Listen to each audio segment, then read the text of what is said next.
खूप लोक आज एकच प्रश्न विचारतात, अरे संविधान म्हणजे नक्की काय रे? चला आज तुम्हाला काही वेळातच समजावतो. सर्वात आधी हे लक्षात ठेवा, संविधान म्हणजे देशाचं ओनर मॅन्युअल.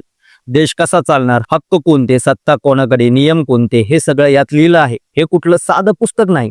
हे आहे 14 ऑगस्ट 1947 पासून 2 वर्ष 11 महिने 18 दिवस दिवस आणि रात्र चाललेलं मेहनतीचं फळ. आणि त्या कमिटीचे केंद्रस्थानी होते डॉक्टर बाबासाहेब आंबेडकर.